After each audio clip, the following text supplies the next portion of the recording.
unconventional columns and webcasts about sports, TV, music, movies, and more. Follow them on the web at sportsology.com. The FDH Lounge. You'll want to schedule your life around it. A long time ago, on a gloomy, wet Cleveland spring night, two men stand alone amidst the late-night drizzle. Their voices echo across the vacant station parking lot as they debate the merits of the great American radio show that have been missing for far too long. On that night, an idea was born. That idea became the FDH Lounge.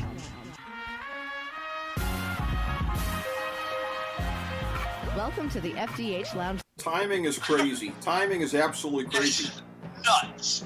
It is. But here's the thing, too, and I'm going to take issue with when you were talking about the creative genius of Vince in the late 90s, and I'm going to take issue for this reason, because we saw this twice within the course of a couple of years. Vince, at that time, the only thing that I will ever give the insanely overrated Vince Russo credit for, and he rode his reputation flat into the ground because he never had a second act, third act, fourth act, fifth act, whatever, but convincing Vince McMahon to try to go, whatever it is, PG-13, whatever you want to call it, even R-rated for a little bit in the Attitude Era. But that was against Vince's instincts. That's against the way that Vince had promoted most of the way before then, and certainly most of the way since. I compare that to a couple of years later with John Cena, where when he was on the verge, as he says, of getting cut, and which would have been insane because he was very promising and developmental. They would have been insane to cut him after his bland babyface debut didn't get over. But the genius. I don't believe that, by the way. Well, I don't either. I think it's part of the mythology. I think they just made that bullshit up. I don't. In any way do I think, oh my God, we're gonna cut John Cena. No, right. No, anyway. But Vanilla Ice as a more entertaining heel character, and how great John Cena was as he made his way to the top. In both cases, Jake Digman, what it is bait and switch. Because Vince McMahon, at the end of the day, is comfortable having a product that is, palatable to sponsors, and to where he can go dry snitch on AEW to Domino's, allegedly, for the pizza cutter spot. And that, I believe. I don't believe that for a second. I totally. Freaking Twitter tweeted. Twitter was the one that told them out. Domino's was trending as it happened. I totally believe it because he was writing the letters to Ted Turner's stockholders back in the 90s before he went R-rated, and before he started having people bleeding all over his shows. But the thing of it is in both cases it was bait and switch. The Attitude Era was bait and switch for what would become the PG product to come out of that. And John Cena's great character. People are always like, why do people hate John Cena so much? Because he was great, and then he decided to morph himself into the Bob Backlund of the mid-2000s, and people didn't like it. Bob Backlund. His character was basically Bob Backlund from the 70s transported into the present day, and people didn't like it. People don't like the howdy-doody stuff. It might have gotten over in New York back in an earlier, more innocent time, although I am talking about New York of the 70s. What am I saying? But anyways. What? Yeah, the Taxi Driver era. Yeah, Bob Backlund in the era of the Taxi Driver movie was actually. And now you're wondering how Bob Backlund ever got over. Yeah, how did that happen? Other than mass hypnosis, because I can't fathom that to this day that he was popular, but he was, I guess. But it's one of these things where they couldn't ram John Cena down people's throats in the mid-2000s. So Vince McMahon, at the end of the day, he'll always find a way to flip it back to what he's comfortable with. Even when something works that wasn't his idea, he'll find a way. And I heard this on another podcast a couple days ago, and I think it might have been Brian Alvarez talking about this. The Rey Mysterio thing in 2006, when people convinced him to put him on top at WrestleMania, I'll do it, but you'll see it won't work out. Biggest self-fulfilling prophecy in the world. You job him out to Great Khali in a non-title match and this and that and whatever, and you make a joke out of him as he's the world champion. That's like, okay, and I've never read it in the books, but that's like J.K. Rowling like, I'll show you Harry Potter will die in the next episode, next chapter. And then she kills him. Yeah. It's like, well, Congratulations. Who are you, satisfying there with that move? So this whole thing of like Vince being a creative genius, he hasn't been one for even further back than anybody thinks. I mean, whatever you think the cutoff right date, place, right time. Basically, yeah. I mean, whatever anybody thinks the cutoff date even is. Even going back to Hogan, though. Yeah. I mean, realistically, his entire thing, like Hogan created his image and he created the whole Hulkamania thing in the AWA. Right. And everybody that Vince got over in the 80s came from somewhere else that was already over. Right. Piper, Savage, right. Andre, right. DiBiase, all of his, he didn't create anybody new. And even if you want to look at, okay, we'll fast forward to the 90s. Austin, he was over at WCW. Yes. The Rock can be his credit. Okay, yeah. The Rock was never over anywhere else. So Brock got over in the UFC. That's what got him over more than sure, Vince did his part in the WWE, but it was his UFC run that turned him into Brock Lesnar. Right. Lashley, it was him leaving, and pretty much every other star, if you look at the ones he has now, are all people that left and got themselves over. Drew. I was talking to a friend of mine last night, and this is can I sidebar this for a second? Sure, yeah. It kind of goes with this stuff. I was talking to a buddy of mine at Pinball Monday, who's a wrestling fan and whatnot. We were talking about how painful it was watching WWE during the pandemic. Yeah. Because he was like, I was watching it during when they were at the Performance Center, and I was like, man. I was watching, and I watched episodes of the Performance Center of Monday Night Raw, and I watched, even with the Thunderdome, and I could see the crowd turning on Drew McIntyre, and there was no crowd. And sure as shit, when he came back at the, Money in the Bank for a crowd. No, not Mania. Mania, they didn't turn on him bad, right. Only because they didn't get a chance because it was raining. Right. But at Money in the Bank, they were ready to boo the hell out of him. Oh yeah, because they dieseled him. They did. Instead of being they turned him into this. Oh, I'm so happy to be here. It's such a no, dude. Okay, I get the whole if you were to sell that for your match with Lesnar, as in I never got a title shot, blah blah blah. I did all this stuff. I left. Okay, cool. After that, let it go. You're the man. But no, they just kept it going, and all of a sudden, now it's like Drew McIntyre could have realistically have been the champion or someone challenging Lashley at SummerSlam in front of fans, 40,000 or how many they're going to get there in Raider Stadium. But now it's like, no, I don't. Again, going back to our previous thing we just did last week, or however these dropped,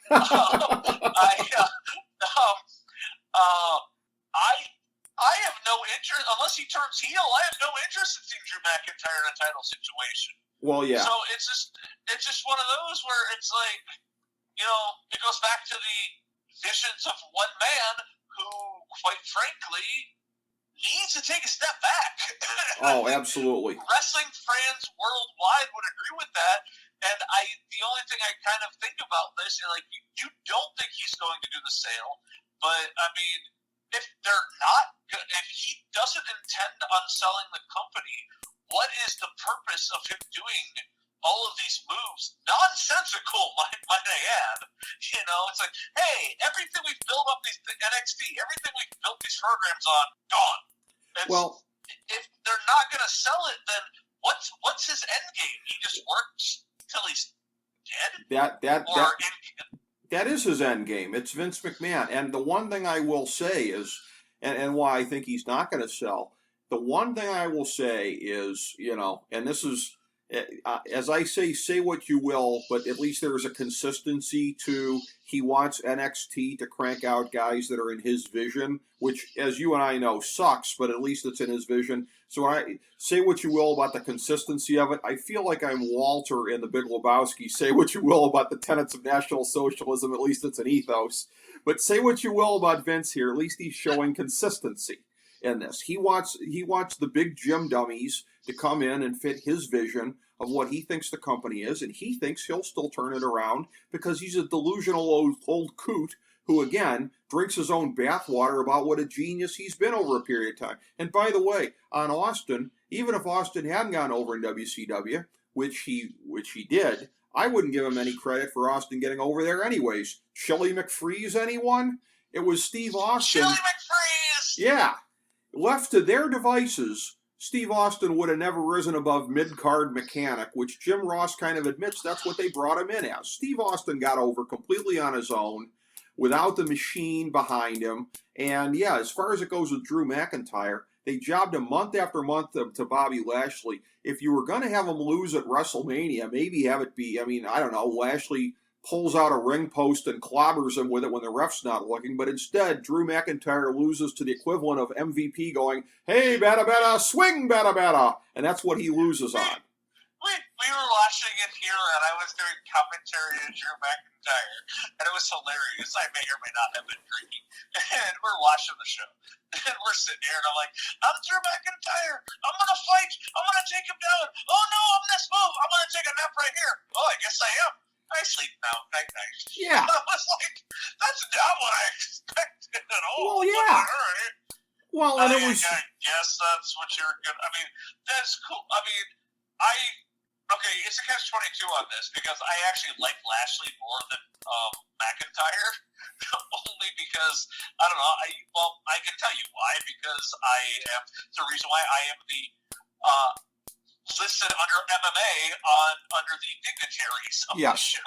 Yes. Like, I thoroughly enjoy guys that have an MMA background coming in and winning convincingly, using submission holds, and it's not my job as a creative to bring Drew McIntyre back. Like, I'm still kind of irritated when we talk about SummerSlam. I'm the guy that was pitching from the beginning that wanted Lesnar versus Lashley. I don't want to wait till WrestleMania. You're in Vegas. You want to make this thing that's going to compete with a Pacquiao fight? Give me that. We're not getting that. We'll get into that shortly when we get into that discussion. But then I can only assume the only reason why we're not getting that is because Brock doesn't feel like losing. Well, yeah. So that's that.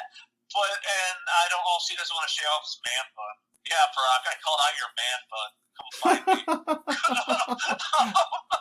Well, have you seen this? I have, and it is pretty funny. But it is, but it's like, we have reached a point now where we're, I don't know, you were saying.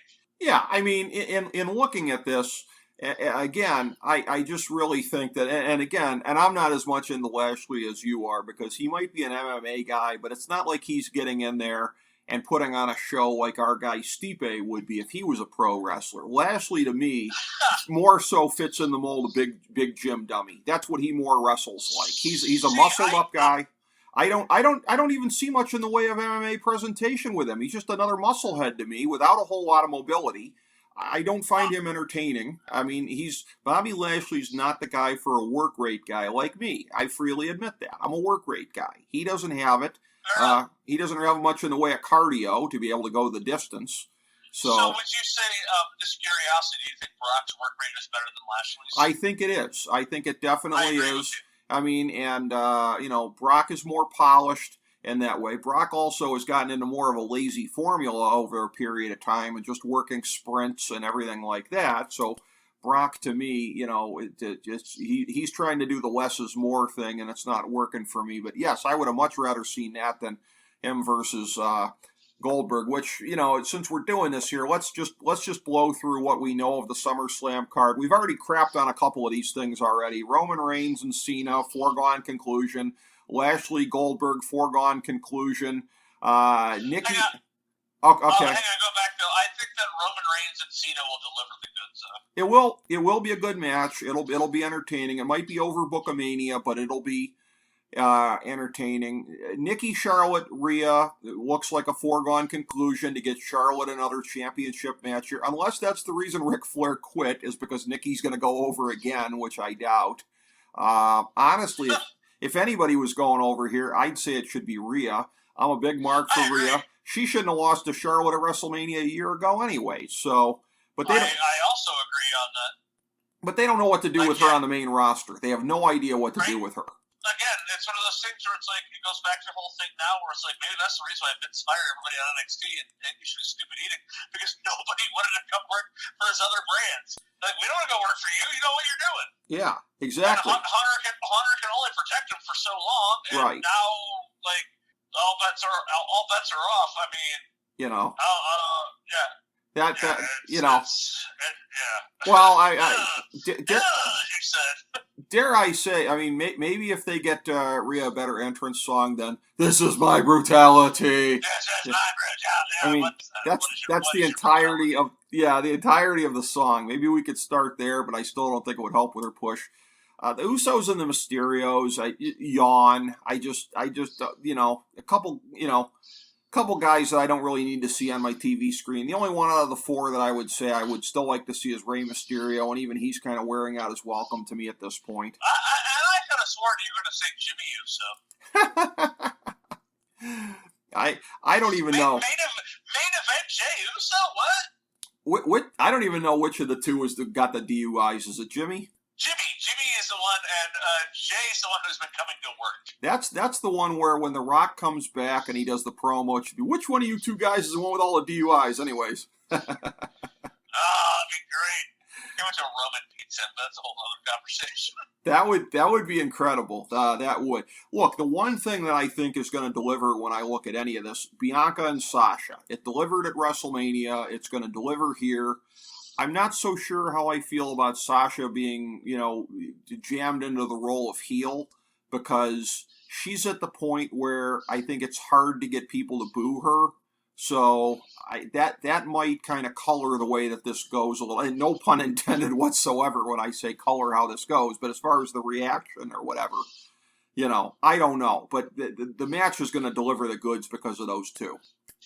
That crowd's going to be 100% beside Sasha Banks. Number one, because she's more over. Yeah. And number two, because they haven't seen her in a while. Well, yeah, and isn't that going to be awkward? I mean, Bianca's the one they're pushing as the baby face, and here's the thing too. Bianca in NXT was one hell of a great arrogant heel. So yeah, right?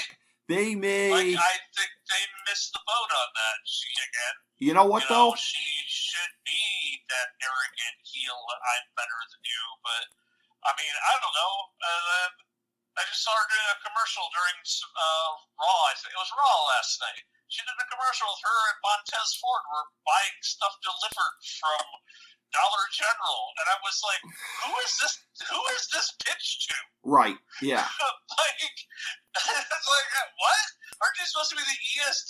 Why are you getting food delivered, and why is your husband being perceived as an idiot because he doesn't know how to read a list? Well, yeah, and it's like... it's stupid crap like that.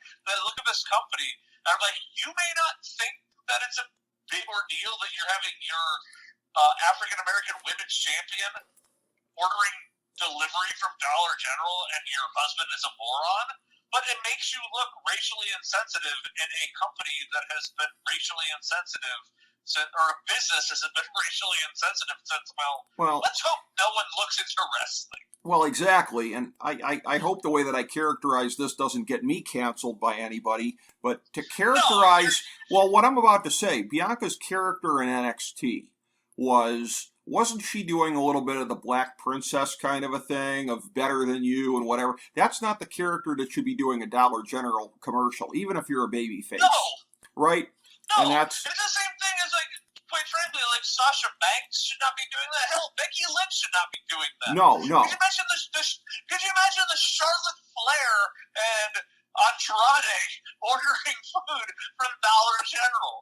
I mean, I get. Now that would be funny. Sponsorship shit to do, and that actually would be great. That would. And Andrade doesn't understand, or actually, the entire list is in Spanish, and Charlotte Flair is trying to do the shopping. Jake, that would actually be great. Let me tell you something, Jake. If it leads to Andrade ordering a can of Four Loko, sign me up for that. Quattro Loco, see. Now I got you canceled. I think we both got canceled for that one. But that's, in looking at it here, again, listen, the way to draw this thing out, I think we would agree. do a double turn, and then you can really draw out this feud over a period of time. Much like Becky and Charlotte, when the alignment was right, it really locked into place. Wait. Who else do they have? They fired everyone. Yeah. Who else do they have? I mean, there's no one else. I mean, the only one on the women's roster who has not come back is Becky Lynch. Well, that is like their ace in the hole. On SmackDown, and I've got a feeling she may end up back on SmackDown, only because the WWE likes to put their couples together. Yeah. And last time I checked, CrossFit Jesus was still cross-fitting over there. Well, and you know what? And that's where, again, and they would keep her and Seth apart this time. And the thing with Bianca is she's married to one half of like a consummate babyface tag team. You're going to have to break them up on screen, not have them do stuff together if you're going to flip her heel again. And I think she'd be best off. Pal, have you never watched the show before, pal? Yeah, well, no more segments with her and the red cups. Bianca, if she goes heel, is going to have to. What happened to them, by the way? I don't know. They haven't. Well, I couldn't tell you what show they're on. I have no idea. Well, I have not seen the Street Profits other than that Dollar General commercial. Because that's what struck me out. I'm like, this is actually what caught my attention. The Dollar General commercial. It was like, oh, hey, I'm like, why is Bianca Belair in a Dollar General commercial coming home? And, oh, wow, it's her actual husband. Right, and then they had the Angela Dawkins in it too. They're on SmackDown, and they're on there with her, but they've been pushed to the background. Other matches announced thus far: Edge, Seth Rollins. I think this one is probably going to disappoint. Sheamus with the U.S. title. I know you love Sheamus. Go back. I think it'll actually deliver. You think it'll deliver? Okay. All right. I think it'll be a fun wrestling match. It might be.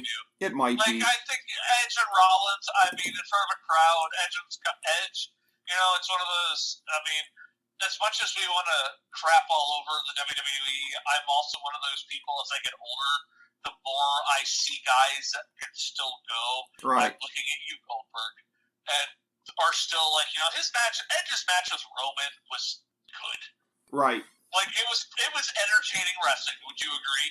Yeah. So I have a feeling it's going to not to shoot on your not to crap on your gimmick, but I feel like it's going. I think it's going to. I think that one's Edge. And if I were to pick, looking at the entire card, my pick for match of the night, my pick would be Seth versus Edge. Okay. All right. The last one. I'm intrigued to know what yours would be. I'm going to say Bianca Sasha, even though the alignment is wrong with them. I'm going to say match of the night.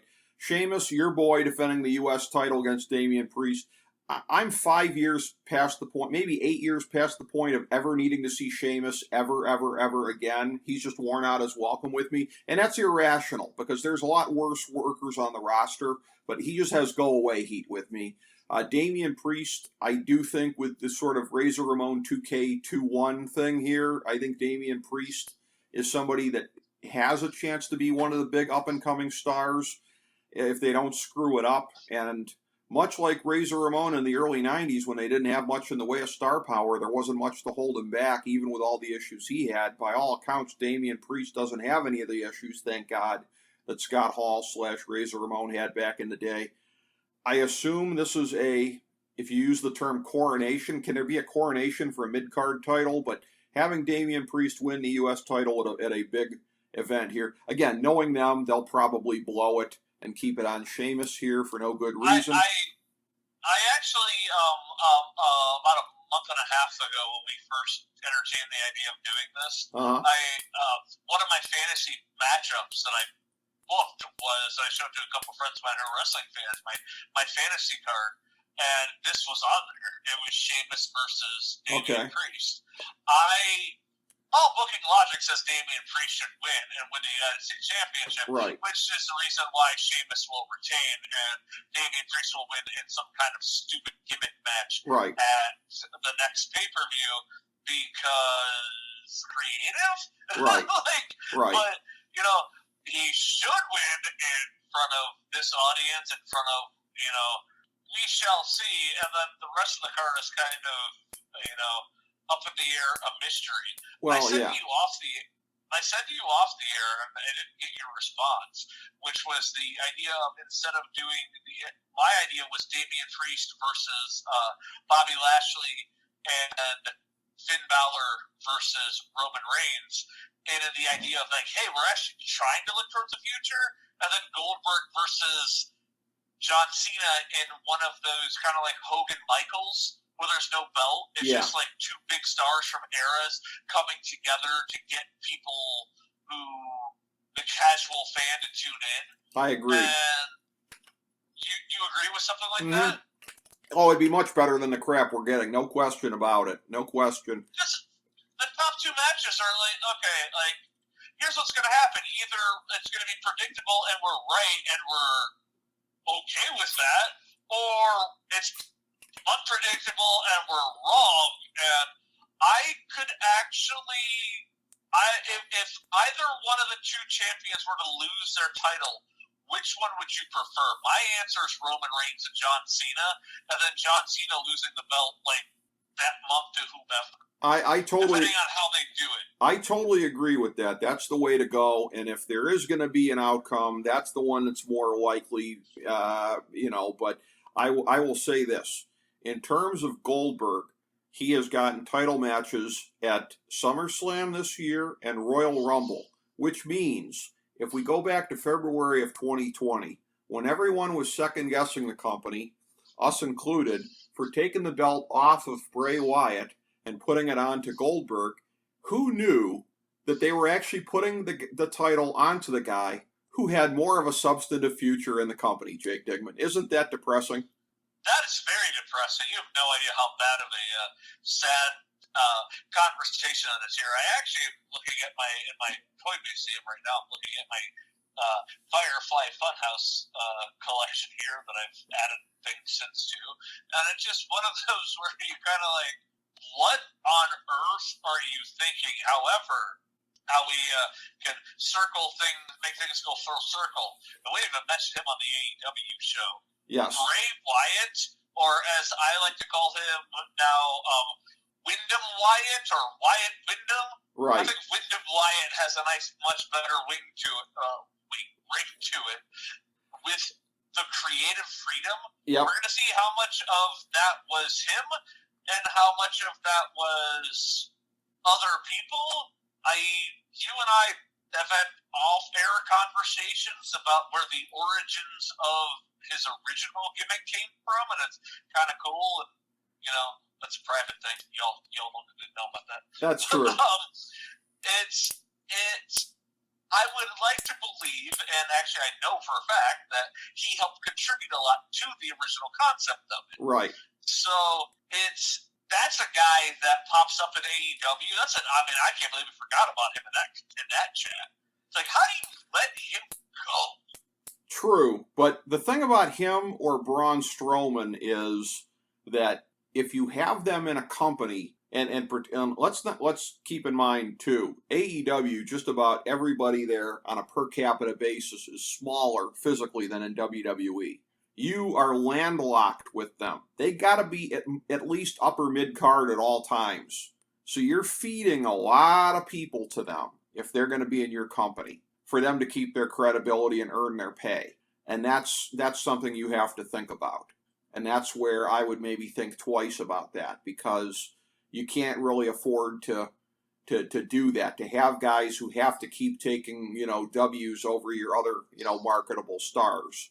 So are you saying you don't see Bray Wyatt or any form showing up at AEW? I mean, he could, but I'm telling you, it's trickier than you think it is, because even at his size, I mean, he's a borderline giant there. He's not the biggest guy in WWE, but he's going to be very big standing next to a lot of the guys in there, and much less if somebody like Adam Cole shows up there or whatever. Plus the whole gimmick. If he's going to have the gimmick that got him over, which is where he's no-selling a lot and that kind of stuff, that goes against the grain of AEW. So you don't want to get into a situation where you're in late-stage ECW bringing in Sid to chokeslam Just Incredible and all your small heels. You know what I mean? It's trickier. It's trickier than you think it is, Jake. It's trickier than you think. Then I have a pitch for you then for him. Okay. Him coming in as the leader of the Dark Order, but the reason why is he is the man that taught Mr. Brody Lee everything he knows. And he shows up as Wyndham Wyatt or Wyndham Rotunda. Okay. Use his real name. Okay. And that promotion, it would get over. And he doesn't even wrestle. He just shows up in vignettes. And they're all just like, oh my God, it's him. Well, you can do the end, hang on. And the entire thing is he has a feud within the Dark Order that's just like either you deliver or you have to face him. And when it finally becomes time to face him and you let him in, it's as close to the Fiend without getting sued that you can do, and you tie him up in a storyline until it's time. Because if you think about this, 10 members of the Dark Order, obviously we're not going to get the 10 versus Bray Wyatt, but you could do a Colt Cabana, you could do a John Silver, even you can do it. Hangman Adam Page if you want to, is him coming back and be like, I know you're gonna crap on that and be like that you're marrying Adam Page. I understand that, which is why I don't really want to bring him into it. My entire idea to debut Bray Wyatt in AEW actually would be him just taking out the Dark Order and the entire concept of him kind of wiping out what Brody Lee's vision was to make him into a heel, and they all face him. And him being the Fiend, but you can't call him the Fiend because of copyright reasons and whatnot. And I mean, I don't know. We shall see. It's one of those things that goes back to the previous conversation AEW, and so it makes it exciting to be a it makes it exciting to be a pro wrestling fan. Right. Not exciting to be a WWE fan, because unfortunately with WWE, it's like cut and dry for it. Well, we know the Fiend's not coming out. We know CM Punk's not coming out. Right. We know these things aren't happening. Right. And once you take that element away as a wrestling fan, it's kind of like, okay, it's wrestling, it's on, I'll watch it, but it's kind of like Music City Wrestling in 1993. Sure. I'm only watching it because it's there. Right. Here's where I'm going to crap on the idea. They're never going to do anything in AEW where she taught Brody Lee everything he knows. They're not going to do anything that ever risks diminishing the legacy or the memory of Brody Lee. So even making him retroactively take a back seat to anybody else, I mean, not to get too pedantic on you, but that's where that falls apart. They'll never do that. And honestly, I'm not going to criticize them for that, because I don't think they ever should do anything that risks, diminishing the legacy of Brody Lee or anything like that. I mean, your idea, intertwining him with the Dark Order, I like that. It's depending on what they do with it, what direction they go. I like your overall idea, if not necessarily some of the specifics. Last thing here on WWE, I'm going to mention all the matches on TakeOver. You say whatever you want on any of these ones here. This looks like it's going to be a great card. Walter defending the NXT UK title against Ilya Dragunov in a rematch of their epic match previously. Exactly, yes. Karrion Kross versus... Hang on. Match of the weekend. Well, hold on, because there's a couple others that could contend. Probably not this next one, although it should be a bomb fest. Karrion Kross versus Samoa Joe for the NXT title. This is where Samoa Joe... Best match of the weekend. Yeah, so this is where Samoa Joe takes the title and then drops it to some gym dummy later on that they want to elevate, that they want to give the rocket push to, the Diesel 95 push to one of the new gym dummies. Raquel Welch versus Dakota Kai. Is it Raquel Welch? I'm sorry, Raquel. Dude, it's late at night. What do you want, Raquel? All right, Raquel. Dude. No, I want to see that. Okay, match. Yeah. That. Yeah, they're real and they're spectacular. Wait, what? Raquel. What? It's late at night and I'm trying to rap. My bad. Raquel Gonzalez versus Dakota Kai. That is going to be. Which one's under 30? That's who wins. Oh Jesus! Well, it's not Raquel Welch, but anyways, Raquel Welch, you're out. Well, Dakota Kai, she's okay. Well, listen, Raquel Gonzalez. This is just a complete ripoff of the Diesel Shawn Michaels storyline here, of where Raquel Gonzalez is the bigger hoss that they're going to push. The irony is, much like how the crowd cheered Shawn Michaels at WrestleMania 11 because he was the great worker. There was already a sense the first weekend that the crowd was on Dakota Kai's side, so we'll see how that goes. But she's already working. Well, she's going to win. No, she's under 30. Well, no, she's working main event, and again, who knows if the size things apply to women, but Dakota Kai is not particularly tall. But anyways, she's going up to the main roster soon. This is her send-off. The Showbiz match, but one that's going to be entertaining. LA Knight, I refuse to call him $1 million champion, although he has the belt, versus Cameron Grimes. If Grimes loses, Ted DiBiase must become Knight's butler. It would be kind of funny if maybe Cameron Grimes did a heel turn and eventually, and intentionally laid down here, and him and LA Knight would be in cahoots, making Ted DiBiase do crap for him. That would be kind of funny. But I would actually enjoy that. That would, if they did the finger poke of doom, and it turns out that Cameron Grimes actually would make it even better is if that happened. Yeah. And then all of a sudden, Ted DiBiase shows up and he goes, "Yeah, but you never said which Ted DiBiase. Shut up, or you get no inheritance." And it's Ted DiBiase Jr. has to do all of it. That would be incredible. I would pay to see that. Or maybe it could be the payoff of Brett DiBiase. Wasn't it him from SummerSlam 09? Isn't he in jail? I think so. Yeah, he did the interference at SummerSlam 09, and they never paid that off. Oh yeah, it never went anywhere. Never went anywhere. That could be. Imagine if they tie it into this storyline somehow. That would be convoluted but funny.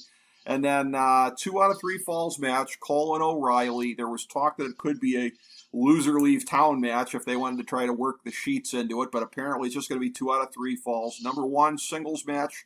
Fall 2, street fight. This is according to Wikipedia, so who knows. And fall number 3, if necessary, steel cage match. And since everything outside of Triple H, Steve Austin, in February of 01 always goes to the 3rd fall, there'll be a steel cage match. And, who knows? Yeah, and that's my second match of the night. The only reason the second match of the weekend. And the only reason it's the second best is because it's predictable. Well, and here's the thing, though, is, if Adam Cole is staying, now here's the thing, if he's staying, he's going up to the main roster. So the normal way... They're still losing. Well, but the normal way of booking would be you do your job on the way out of the territory, you put over O'Reilly to be a strong guy going forward in NXT. Having said that, under this new regime, what is Kyle O'Reilly's fate in NXT? Plus, if Adam Cole's going up to the main roster, he's the only one they care about in this match. So if he's staying with the company, he probably wins the blow-off. So... And if he's leaving, then obviously Kyle O'Reilly goes over him, and they try and make the best of it somehow. But we'll see. But I mean, this is going to be a great show, and probably the last hurrah. NXT Takeover 36. God only knows how bad 37 is going to be whenever that comes about. But we're not going to be covering that. I don't think. No, we won't. We won't. But an interesting point to be looking at. Real quick before we go, and I know you're trying to end this. Which matches are your matches you think that you're looking forward to the most this weekend? Mine, number 1 is Walter versus Ilya. Yes. My number 2 is O'Reilly and Adam Cole. I just think as a rest, going back to our comment earlier about with AEW in our previous show about being wrestling fans. Yeah. I think that's going to deliver tenfold, and then Samoa Joe versus Karrion Kross, only because I am I'm just a Joe mark. I am too. It's kind of cool to see Joe back. So, and it's kind of weird that my top 3 favorite matches I'm looking forward to are the brand that we're all saying is going to be dead next week. Well, that's why the promotions and the crapper, because they're getting rid of the only quality stuff. I agree with you. And as much as I think Belair and Banks is going to deliver, I'd probably say my 4 and 5 come off of this card. I'd probably say Gonzalez and Kai would be my next one there, because I want to see the way that match goes. And, they're trying to cement Raquel Gonzalez as a dominant champion in this division. And, she's improving as a worker. She's very charismatic. I think it could be very interesting. Knight and Grimes, it's probably going to be a comedy match, but it should be pretty funny. and entertaining, at least in that way. As far as it goes with Joe, he is the epitome of what Meltzer talks about. When Meltzer uses the term more over than his push, think about this, that Samoa Joe has never been used to nearly his capability. Maybe the first time around in NXT, I could see that. But the thing of it is that even the previous time in NXT, if I remember correctly, when he was on top, he was working heel. And he was a heel when he first came up to the roster, and they kept him a heel for so long. And the thing of it is Joe is one of those guys where maybe you bring him in as a heel, but at a certain point in time, you let the fans turn him, right? And they kept him heel for so long. It was like Rusev with Rusev Day, when we were talking about that with Miro, they just demoralize the fans. The fans want, when there's somebody that the fans are clamoring to turn face, okay? You can be the stupidest promoter in the world, but you should still know you let the fans do it, and he's going to be a really hot face. It's like The Rock in 98. That's the ultimate sort of example of that. The fall of 98, he wasn't even officially a face yet, but he was the hottest face in the company next to Austin. So Samoa Joe, they're lucky people are behind him as much as they are right now. But, he'll be the guy to beat Cross, run him out of the, territory here and on to getting jobbed out on the main roster. So, sad. We'll see how that goes. And we'll see if Walter and Dragunov, that might be the blow-off for NXT UK altogether. We'll see if the brand... you might be right. Yeah. If we were to pick any two people that were to deliver, it's going to be those two. Having said that too, though, by the same token, if we were saying goodbye to NXT UK, then I want the blow-off match with Tyler Bate and Pete Dunne, because those are two of my favorite stars in the world presently as well. So, right. I hear Pete Dunne's another guy's contract's up soon. How tasty. Maybe he's going all elite. Now, how tasty would Pete Dunne be in AEW? Oh, he would fit in so nice. You can't see me right now, but I'm rubbing my hands together, thinking of Pete Dunne. I can hear you. Yes. And AEW, that would just be freaking incredible. So on that optimistic note about Pete Dunne leaving for better things, possibly, we'll bring it full circle here. So out of this discussion here on AEW and WWE, we actually ended up getting two podcasts on the WWE side. So always a bonus with you, Jake Digman. Always much appreciated, my man. Nobody in the world better to talk wrestling with than you, buddy. Oh, thank you, buddy. Thank you so much, Ricky, for having me on anytime. And by the way, I'm announcing a show on September 11th in Akron. You should come. Yes, please come. I know details are available on your Facebook page. No, not everybody else. I mean, you personally. Oh! I don't know them. I know you. You should come. Jake. I'm talking to you personally right now. You should come. Everybody else come to meet Rick Morris. I'm announcing a show at Chaparral's Community Center in Akron, Ohio. Details, it's for Cage Thunder. Yes. It's on September 11th. It's gonna be a lot of fun. You can meet Rick Morris. You can get his autograph. So come on out. I always look forward to seeing you, Jake Digman. Well, I was saying that my people said, when do you announce it? When do you do another fight show? I'm like, I'm doing like I said to him, 9/11. Don't forget. And they gave me a weird look, and I'm like, well, I can't say never forget. I'm sure that's copyrighted. So don't forget. What? And then somebody goes, it's a 20-year anniversary, right? I was like, okay. Yeah. So it still stands correct. Don't forget, never forget. 9/11, man. Dude, that's like, when I was at, you could picture this with the fellow dignitaries, the Patron brothers of all people, yes. at the Roxino concert hall in town here for a couple of years back for Firehouse and who was playing, and Warrant. And the lead singer of Firehouse was going on this tangent about this thing that had happened on September 11th, but he meant September 11th back in the 90s. I guess they were like cut from their record label or something. Wow. I'm like, dude, that was a little bit of a twist, because that's not the 9/11 story we're used to hearing. I was like, people keep asking me, like, hey, when do you next have an announced a show in, almost 3 years now? Yeah. And they're like, What when's your next show? I'm like, Sid Akron, 9/11. Don't forget. They look at me weird. I'm like, it worked. Yeah. Like, I don't know what else to say. If it was 9/10, I would say the same damn thing. Yes. You know? Yeah. Hey, I don't know.